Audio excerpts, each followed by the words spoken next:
Okay ma'am, okay.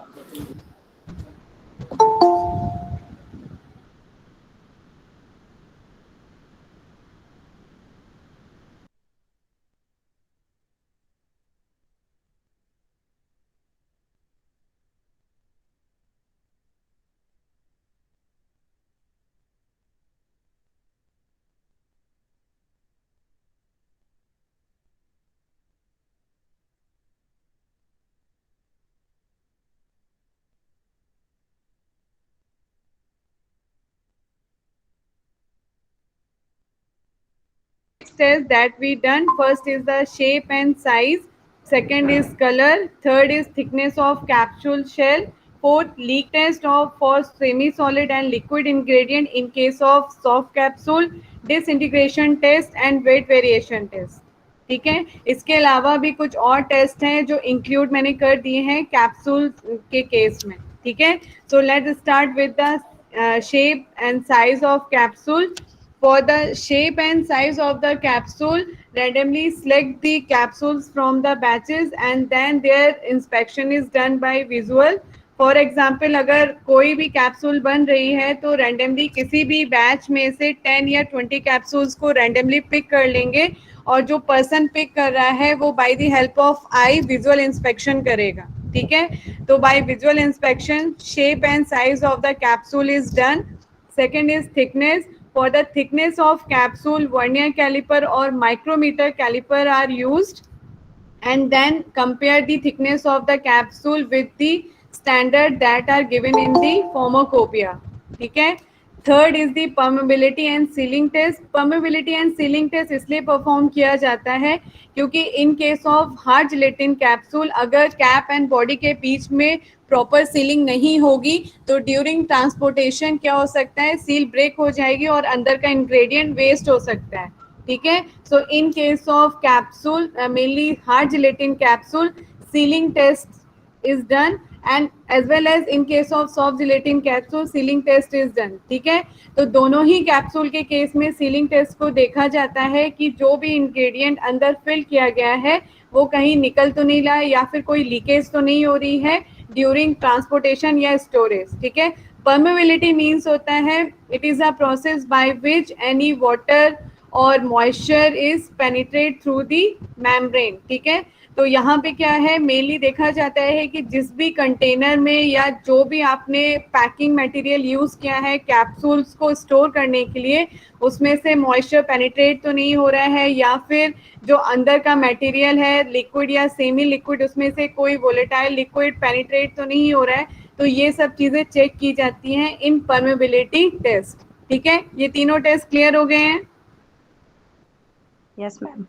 Okay, so in permeability and sealing test, soft gelatin capsule are tested for physical integrity. Absence of leakage is done by visual inspection. Similarly, in case of hard gelatin capsules, breakage or any opening of the cap and body is inspected bye visual inspection. ठीक है, तो ये तीन आपके test हैं जो capsule के case में किए जाते हैं. Next is the weight variation test. Weight variation test इसीलिए परफॉर्म किया जाता है क्योंकि हर कैप्सूल में जो डोजेस फिल की गई हैं उसकी जो क्वांटिटी है वो वेरी नहीं करनी चाहिए. ना ही उसकी क्वांटिटी जो कॉन्सेंट्रेशन दी है उससे ज़्यादा होनी चाहिए, ना ही उससे कम होनी चाहिए. ठीक है, तो चेक करने के लिए वेट वेरिएशन टेस्ट को परफॉर्म किया जाता है.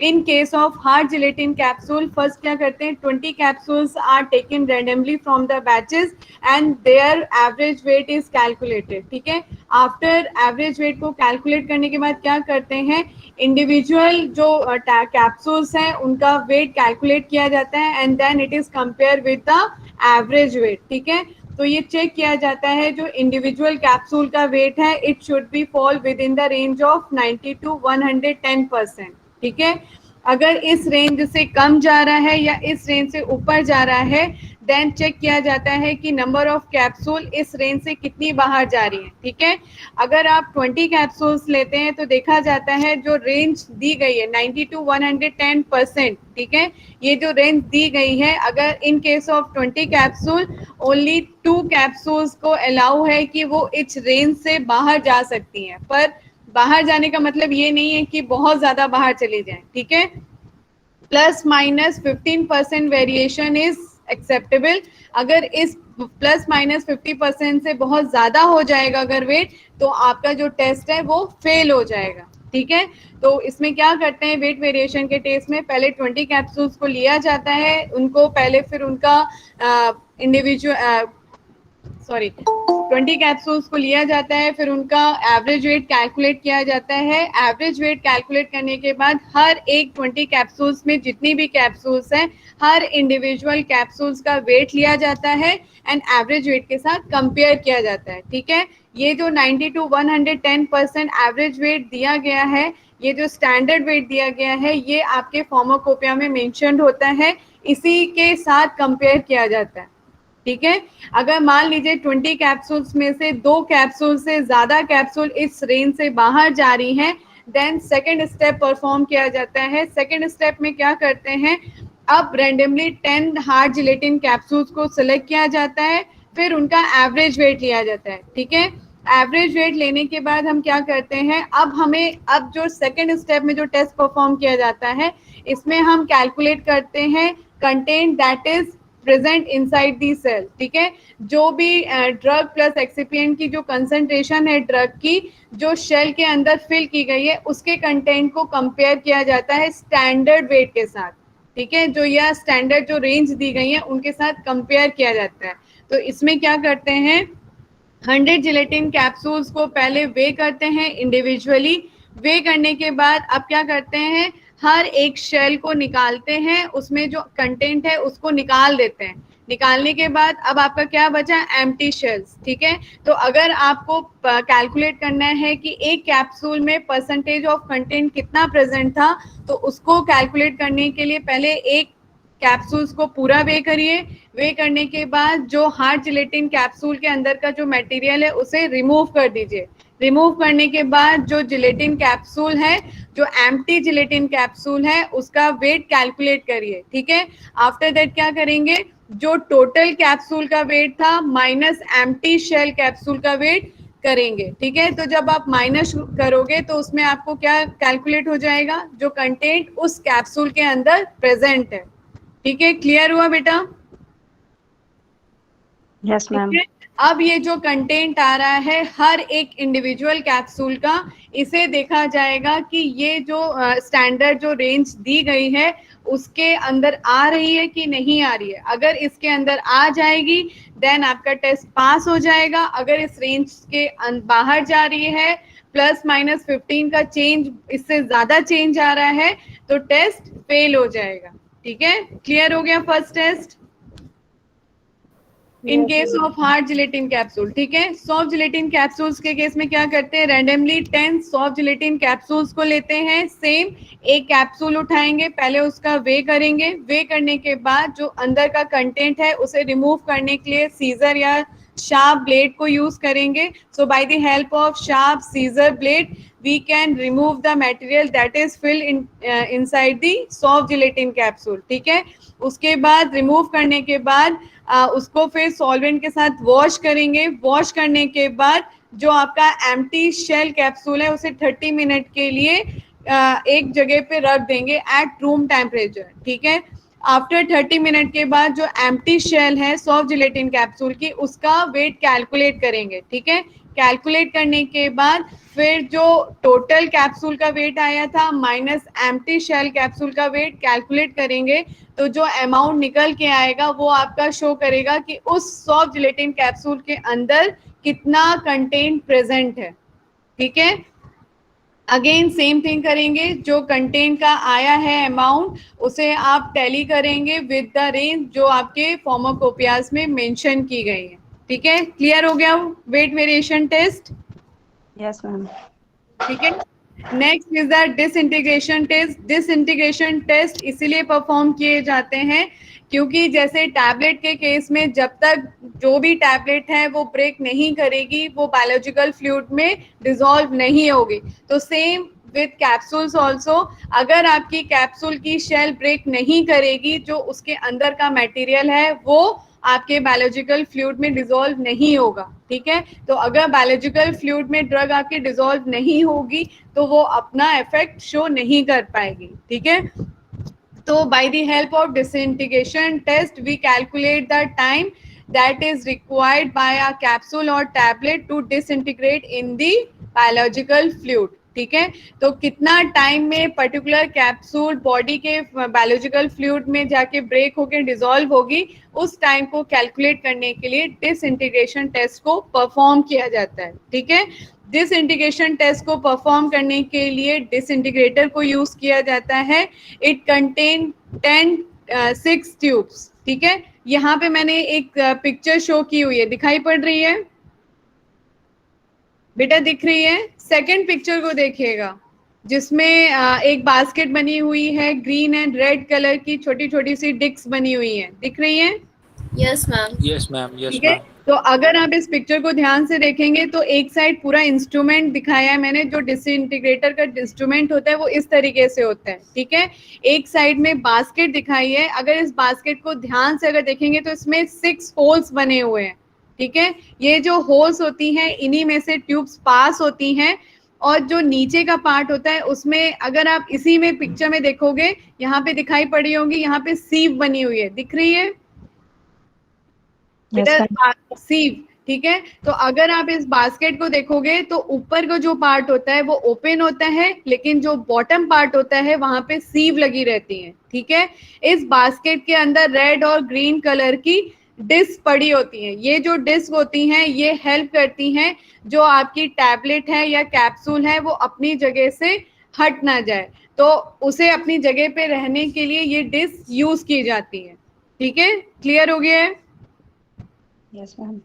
ठीक है, तो इनका जो डिसइंटीग्रेटर होता है इसमें जो ये बास्केट है ये अप डाउन मूवमेंट करती है, और ये जो आपका जो बास्केट है इसे एक फनल के अंदर रखा जाता है जिसमें बायोलॉजिकल फ्लूइड का मटेरियल फिल किया जाता है. ठीक है, या तो फॉस्फेट बफर यूज किया जाएगा या गैस्ट्रिक पीएच बेस्ड कोई भी बफर यूज किया जाएगा. ठीक है, उस बफर के अंदर इस बास्केट को रखी जाएगी और हर एक ट्यूब में एक एक कैप्सूल को प्लेस किया जाएगा.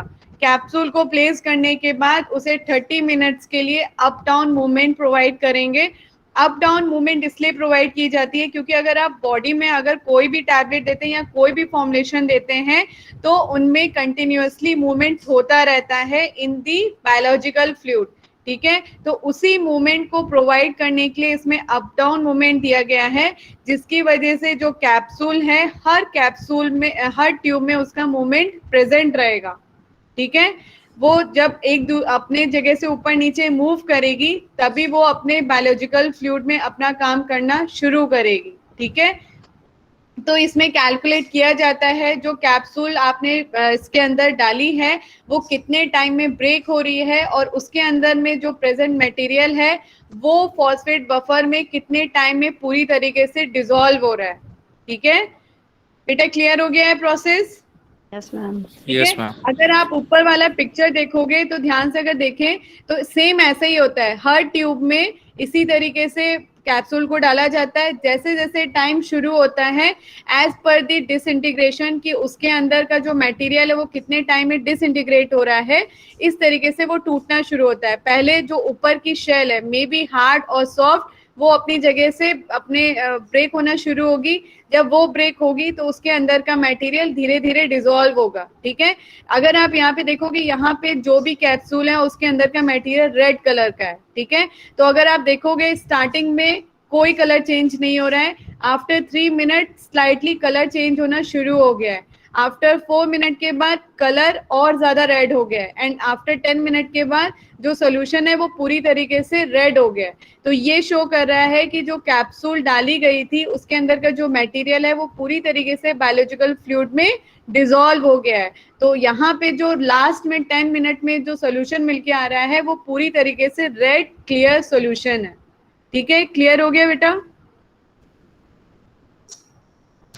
ठीक है, तो in case of disintegration test capsule और tablet disintegration test apparatus is used, but the guiding disc may not be used except that the capsule float on the top of the water. ठीक है, in case of tablet हम disc को use करते हैं, जो basket में जो disc होती है उन्हें यूज करते हैं. ठीक है, बट कैप्सूल के केस में डिस्क को यूज करने की जरूरत नहीं पड़ती है, उसका ऑलरेडी एक वेट प्रेजेंट होता है, ठीक है। One capsule is placed in each tube which is then suspended in the beaker to move up and down for 30 minutes unless otherwise stated in the monograph, ठीक है। इसमें ये दिया है जो 30 मिनट्स है डाला जाता है, अगर आपकी कैप्सूल इसके 30 मिनट्स के पहले ही अगर ब्रेक होके डिसॉल्व हो रही है तो आप अकॉर्डिंग टू द जो उसका टाइम लगता है उसे पूरा डिसॉल्व होने में वो आप कैलकुलेट कर सकते हैं, ठीक है। The capsule pass the test if no residue of drug और other than fragment of the shell remain on the number 10 mesh screen of the tube, ठीक है। तो ये जो बॉटम साइड में जो स्क्रीन होती है इसका नंबर होता है 10। इसमें चेक किया जाता है कि टोटल उसे किसी भी कैप्सूल को डिसइंटीग्रेट होने में कितना टाइम लग रहा है पूरा कंप्लीट होने में, ठीक है। मतलब जो कैप्सूल है वो पूरी तरीके से डिसॉल्व होना चाहिए, कोई भी फ्रैगमेंट प्रेजेंट नहीं होने चाहिए, ठीक है। और माइन्यूट से फ्रैगमेंट प्रेजेंट हो सकते हैं, इतना एक्सेप्टेबल होता है, ठीक है। क्लियर हो गया है बेटा? बेटा क्लियर हो गया है? Yes ma'am. Yes ma'am. Ma'am लेकिन इसका जो ये है ना नंबर बेटा। 10 ये देना मैश। है cell remains number 10 mesh Then other than fragment of shell remain on number 10 mesh screen of the tube. ये जो आपने सेकंड पिक्चर में दिखाई पड़ रही है नीचे सीव्स, यस मैम। ये जो हर सीव का एक नंबर होता है, तो डिसइंटीग्रेटर में जो सीव लगाई जाती है उसका नंबर 10 होता है। यस मैम, ये सीव नंबर है। हाँ, ये सीव नंबर है। Okay ma'am, thank you. ठीक है, क्लियर हो गया? Yes ma'am. चलिए next is content uniformity test. Content uniformity test मतलब अगर आपके एक कंटेनर में 10 कैप्सूल्स हैं तो हर 10 कैप्सूल में हर कैप्सूल का वेट एक ही होना चाहिए, अलग अलग नहीं होना चाहिए। तो इसे कैलकुलेट करने के लिए कंटेंट यूनिफॉर्मिटी टेस्ट को परफॉर्म किया जाता है, ठीक है। This test is applicable for all capsules that are intended for the oral administration, ठीक है। कंटेंट यूनिफॉर्मिटी टेस्ट मेनली उन कैप्सूल्स के लिए की जाती हैं जो ओरल एडमिनिस्ट्रेशन के लिए यूज की जाती है, ठीक है। इस टेस्ट में क्या करते हैं, रैंडमली कैप्सूल्स को सेलेक्ट किया जाता है, देन क्या करते हैं सैंपल को लेते हैं, जो भी कैप्सूल है हर कैप्सूल का जो अंदर का मटेरियल है उसे पर्टिकुलर सॉल्वेंट में डिसॉल्व करते हैं, ठीक है। जैसे मान लीजिए आपने 10 कैप्सूल्स रैंडमली सिलेक्ट किए, ठीक है। अब जो भी कैप्सूल्स है मान लीजिए वो वाटर में डिसॉल्व हो रही हैं, तो हर कैप्सूल की शेल को खोलेंगे, उसके अंदर के मटेरियल को डिसॉल्व करेंगे सॉल्वेंट में, ठीक है। तो इस तरीके से आपके टोटल कितने सैंपल्स हो जाएंगे 10। अब इन 10 सैंपल्स का क्या करेंगे, हम ऐसे परफॉर्म करेंगे, और ऐसे परफॉर्म करने के लिए और कैलकुलेट करने के लिए कि पर्टिकुलर सैंपल में ड्रग की कंसंट्रेशन कितनी है, इसके लिए हम ऐसे परफॉर्म करते हैं, ठीक है। तो ऐसे परफॉर्म करके we calculate the percentage of the drug that is present in the sample, ठीक है। एंड देन हम कंपेयर करेंगे जो मोनोग्राफ में जो वैल्यूज या स्टैंडर्ड्स दिए गए हैं, ठीक है। क्लियर हो गया है बेटा? आवाज आ रही है? मैम एक बार फैज अपना माइक बंद करिए। देखिए आप लोगों ने देखा होगा, आप लोग के केमिस्ट्री के बुक में हर एक इनऑर्गेनिक कंपाउंड के नीचे ऐसे लिखा रहता है, देखा है? जितनी भी आपकी केमिस्ट्री की बुक्स हैं, हर एक इनऑर्गेनिक कंपाउंड में अगर आप पढ़ेंगे physical property, chemical property, then acid, storage, ये सब दिया रहता है। तो फार्माकोपियाज में हर एक ड्रग के लिए एक ऐसे दिया गया है, ठीक है। तो कंटेंट यूनिफॉर्मिटी टेस्ट में क्या करते हैं, रैंडमली 10 कैप्सूल्स को सिलेक्ट कर लीजिए। 10 कैप्सूल्स को सिलेक्ट करने के बाद उनका जो कैप्सूल है उसको आप खोलोगे, चाहे सॉफ्ट जिलेटिन हो चाहे हार्ड जिलेटिन। खोलने के बाद जो उसके अंदर का मटेरियल है उसे पर्टिकुलर सॉल्वेंट में डिसॉल्व करोगे। डिसॉल्व करने के बाद फिर उसे bye the help of spectroscopy calculate किया जाता है कि पर्टिकुलर सैंपल में कंसंट्रेशन ऑफ द ड्रग कितनी है, ठीक है। तो अगर 10 सैंपल में जो भी 10 सैंपल हैं, हर सैंपल में concentration according to the acceptance range में होती है तो टेस्ट आपका पास हो जाएगा। अगर पास नहीं होगा तो दोबारा से जो बाकी की बची हुई कैप्सूल्स होती हैं उनमें टेस्ट परफॉर्म किया जाता है। बेटा क्लियर हुआ? Yes ma'am. ठीक है, यहाँ पे मैंने नीचे प्रोसीजर लिखा हुआ है। In case of content uniformity test randomly 30 capsules are selected from the batches. Out of 30, 10 capsules are taken and then individually assay is performed. ठीक है, 10 कैप्सूल्स को लेते हैं, फिर उन पे ऐसे परफॉर्म किया जाता है। ठीक है, यहाँ पे मैं ऐसे एक्सप्लेन नहीं कर रही हूँ क्योंकि ऐसे आपके कोर्स में नहीं है। ठीक है, तो जब आप आएगा तब आप लोग को समझ में आ जाएगा कि पर्टिकुलर ड्रग के ऐसे कैसे परफॉर्म किए जाते हैं। ठीक है, तो ऐसे परफॉर्म करते हैं। ऐसे परफॉर्म करने के बाद चेक किया जाता है कि जब ऐसे परफॉर्म करने के बाद जो अमाउंट कैलकुलेट हुआ है हर सैंपल में वो एक्सेप्टेंस रेंज में है कि नहीं है। ठीक है, तो इसमें दिया गया है अगर आप 10 कैप्सूल्स लेते हैं तो उसमें से 9 कैप्सूल्स 85 to 115% की रेंज में आना चाहिए। ठीक है, अगर इस रेंज से बाहर जाते हैं तो क्या करेंगे, अगेन 20 कैप्सूल्स को लिया जाएगा, फिर उन पे दोबारा से ऐसे परफॉर्म किया जाएगा। ठीक है, यस मैम। चलिए ये टेस्ट कंफर्म हो गया। नेक्स्ट है आपका moisture permeation test. Moisture permeation test means होता है जब भी आप कैप्सूल्स आप अगर देखोगे तो कैप्सूल्स की पैकिंग के लिए या तो ब्लिस्टर पैकिंग की जाती है या स्ट्रिप पैकिंग की जाती है या प्लास्टिक कंटेनर्स यूज किए जाते हैं। ठीक है, तो इन पैकिंग में जब आप कैप्सूल्स को पैक करते हो तो ड्यूरिंग स्टोरेज मॉइस्चर का पेनिट्रेशन तो नहीं हो रहा है, इसे चेक करने के लिए मॉइस्चर परमिएशन टेस्ट परफॉर्म किया जाता है। ठीक है, तो मॉइस्चर परमिएशन टेस्ट को परफॉर्म करने के लिए क्या करते हैं, यहाँ पे पूरा डिटेल मैंने दिया हुआ है।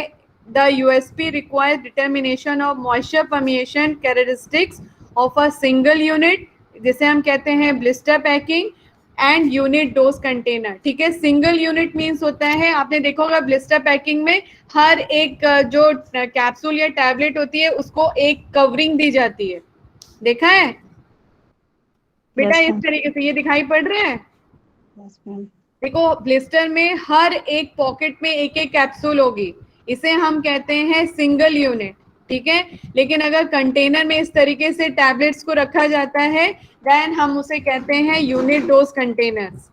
ठीक है, ये हम यूज करते हैं determination of the moisture permeation characteristics of single unit and unit dose containers to ensure their suitability for packaging capsule. ठीक है, टेस्ट इसलिए परफॉर्म किया जाता है कि जो भी पर्टिकुलर कंटेनर कैप्सूल को स्टोर करने के लिए यूज कर रहे हैं उसमें कोई मॉइस्चर का परमिएशन तो नहीं हो रहा है। ठीक है, क्योंकि अगर मॉइस्चर पेनिट्रेट होके कैप्सूल के अंदर पहुंच जाएगा तो जो अंदर का मटेरियल है उसकी स्टेबिलिटी खराब हो सकती है। ठीक है, तो मॉइस्चर परमिएशन टेस्ट को परफॉर्म करने के लिए क्या करते हैं, यहाँ पे जो पैकेजिंग होता है, जिस पैकेजिंग में कैप्सूल ऑलरेडी पैक है उसके साथ हम एक कलर रिवेलिंग डेसिकेटिंग पैलेट रखते हैं। ठीक है, डेसिकेटिंग पैलेट आप लोग ने सुना होगा,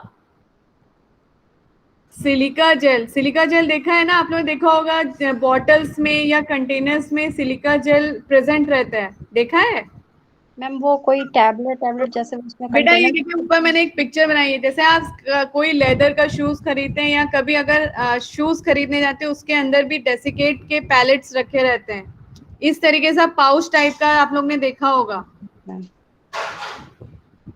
देखा है? यस मैम, वो मॉइस्चर के लिए होता है अंदर देते हैं। हाँ हाँ, ठीक है, तो सेम चीज यहाँ पे भी वही चीज है। तो यहाँ पे क्या करते हैं, जो पैकेज डोज होता है उसके साथ हम डेसिकेट पैलेट को रखते हैं और फिर इस पैकेज को हम क्या करते हैं, एक्सपोज करते हैं टू द ह्यूमिडिटी। ठीक है, अगर ह्यूमिडिटी में एक्सपोज करने से क्या होगा, ह्यूमिडिटी मीन्स क्या हो गया, आपका मॉइस्चर प्रेजेंट है। ठीक है, तो अगर आपकी पैकेजिंग अच्छी नहीं होगी तो उसके अंदर मॉइस्चर इजिली पेनिट्रेट करेगा। मॉइस्चर पेनिट्रेट होने की वजह से क्या होगा, जो पैलेट है उसका कलर चेंज हो जाएगा क्योंकि वो पैलेट क्या करेगा, मॉइस्चर को एब्जॉर्व कर लेगा।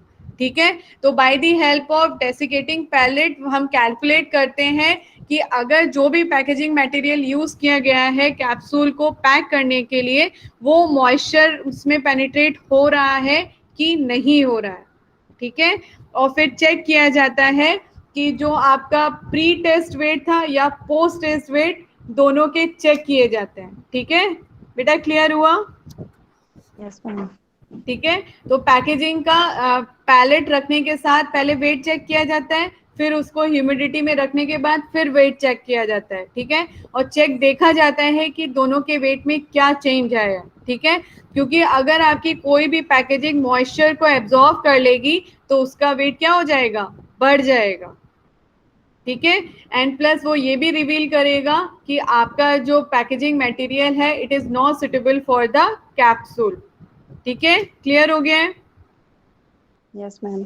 मैम ये सिलिका जेल नहीं, वो क्रिस्टल फॉर्म में शायद होता है, वो पाउच के अंदर पाउडर टाइप का भरा होता है। बेटा वो पाउडर फॉर्म में भी रहता है जनरली, अगर आप देखोगे तो ये गोल गोल सा है, दिख रहे हैं? ये जो यस। आपके ये थोड़े से जेल टाइप के होते हैं, ओके मैम। ठीक है। अगर आप कभी पाउच खोल के देखेंगे तो आपको दिख जाएगा। मैम वो पाउडर फॉर्म में ही दिखता है, वो क्रिस्टल टाइप में। बेटा पाउडर फॉर्म में भी रहता है, इस फॉर्म में भी रहता है, यस मैम। थैंक यू ठीक। मैम। ठीक। चलिए next is the dissolution test. For the dissolution test हम क्या करते हैं, जो कैप्सूल होती है, एक कैप्सूल को हम प्लेस करते हैं 100 ml ऑफ वाटर में, and it should be maintain at a temperature of 36.5 degree centigrade to 37.5 degree centigrade, ठीक है। Place a specific number of capsule in each basket and then start the motor and adjust the speed 100 rpm as per the monogram, ठीक है। After that withdraw the required volume of the solution after 45 minutes or as per the specification that are given in the monograph, ठीक है। After that क्या करेंगे, filter and way the amount of active ingredient by the method specified in the monograph, ठीक है।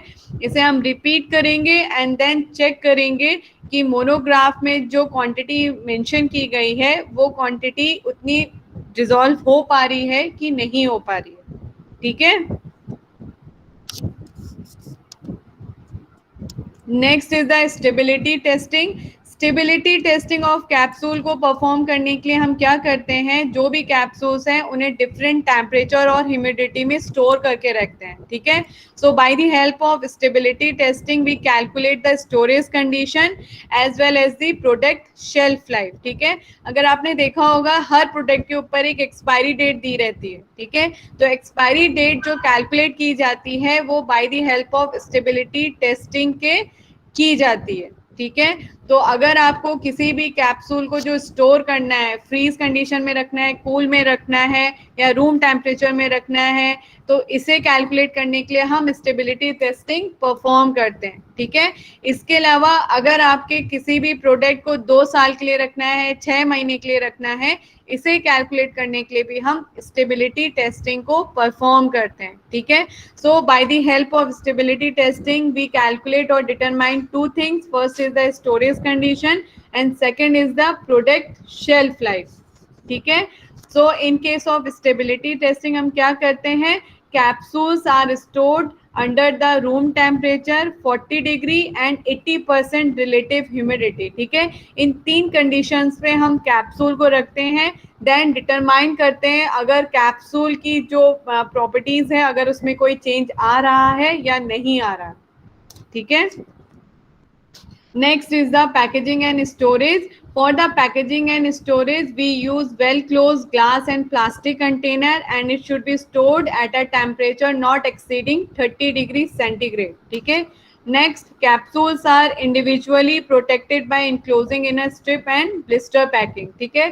तो आप capsules को store container में भी स्टोर कर सकते हैं और स्ट्रिप या ब्लिस्टर पैकिंग में भी यूज कर सकते हैं, ठीक है। अगर आप देखोगे जो नीचे दिखाई पड़ रहा है पूरा एल्यूमिनियम टाइप का, ये आपका स्ट्रिप पैकिंग कहलाता है, ठीक है।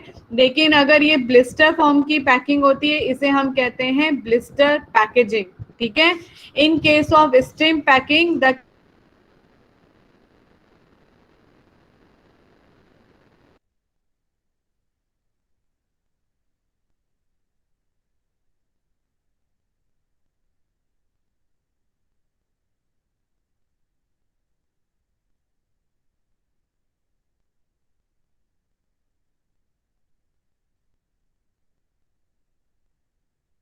मैम वॉइस नहीं आ रही आपकी।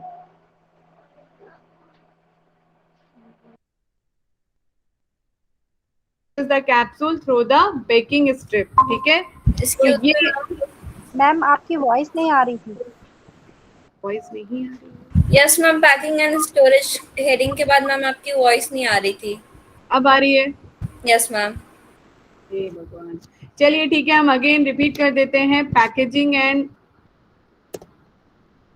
storage. For the packaging and storage, capsule should be packed in a well closed glass and plastic container, and for the storage condition, temperature should not be exceeding 30 degree centigrade, ठीक है। Container या plastic container या glass container में जब आप capsules को pack करते हैं तो टेम्परेचर 30 डिग्री सेंटीग्रेड से ज़्यादा नहीं होना चाहिए, ठीक है। इसके अलावा कैप्सूल्स को अगर आप इंडिविजुअली पैक करते हैं, in that case blister packaging और स्ट्रिप पैकेजिंग हम यूज कर सकते हैं, ठीक है। In case of strip packaging, the capsules is hermetically sealed within the strip of an aluminium और प्लास्टिक फिल्म, ठीक है। hermetically sealed मीन्स होता है जितनी भी आपकी मेडिसिन, अगर आप इस एल्यूमिनियम दिखाई पड़ रहा है, एल्यूमिनियम स्ट्रिप पूरी दिखाई पड़ रही है बेटा, दिख रहा है? Yes ma'am. ठीक है, तो अगर आप इसमें देखोगे बीच में लाइंस बनी हुई है, ये जो लाइंस होती है इन्हें हम कहते हैं hermetically सील्ड, ठीक है। ये जो लाइन होती है वो पूरी एक लाइन नहीं होती है, डैश डैश टाइप का बना रहता है, ठीक है। तो अगर इस टाइप की कोई सीलिंग होती है तो इसे हम कहते हैं hermetically सील्ड, ठीक है। ये हम ब्लिस्टर पैकिंग में भी देखते हैं, जनरली हम स्ट्रिप पैकेजिंग में ज्यादा देखते हैं, ठीक है। ब्लिस्टर पैकिंग में क्या होता है, हम जो प्रेस है on the blister forces the capsule through the baking strip. क्या होता है ब्लिस्टर पैकिंग में, ये जो आपको ऊपर एक ग्रीन कलर की कैप्सूल दिखाई पड़ रही है बेटा, दिख रहा है? Yes ma'am. ठीक है, तो क्या करते हैं, अगर आपको कैप्सूल अगर आपको ब्लिस्टर पैकिंग से निकालनी है तो क्या करते हैं, जो ऊपर जो ब्लिस्टर फॉर्म बने हुए हैं, ट्रांसपेरेंट जो ब्लिस्टर्स होते हैं, उन पे फोर्स लगाया जाता है। फोर्स लगाने से क्या होता है, थ्रू द बैकिंग स्टेप जो कैप्सूल्स है वो बाहर निकल के आ जाती है, ठीक है।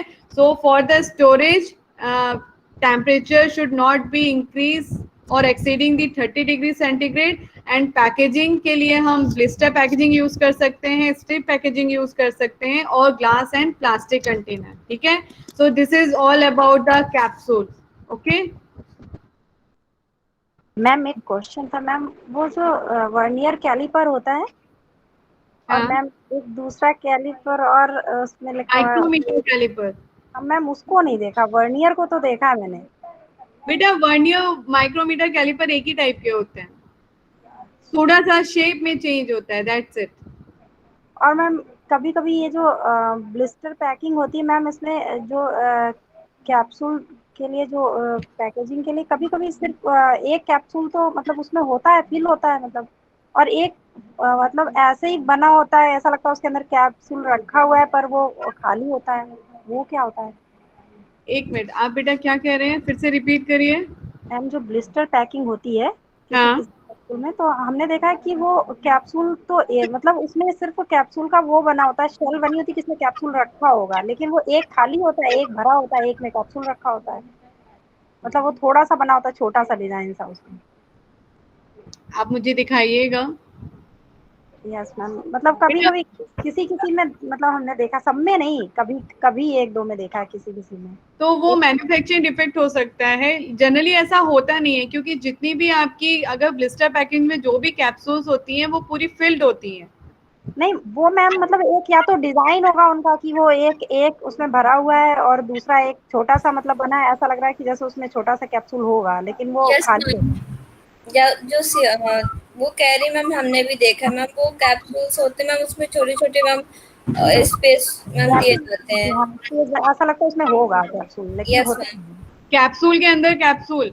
नो मैम, नहीं नहीं, अलग से मैम। मैम जो पैकेजिंग होती है तो मैम जैसे कैप्सूल्स मैम होते हैं उसमें, जो कैप्सूल का मैम शेल होता है मैम, उसके बगल में आसपास में मैम वो दिया जाता है मैम, छोटे छोटे साइज में होते हैं वो। छोटे छोटे साइज में होते हैं। बेटा आप मुझे पिक्चर दिखाइएगा तो मुझे समझ में आएगा, इससे क्लियर नहीं हो पा रहा है। Okay ma'am. ठीक है, अभी आप दिखा दीजिए, अभी आप मेरे व्हाट्सएप पे भेज दीजिए, मैं अभी आपको बता देती हूँ।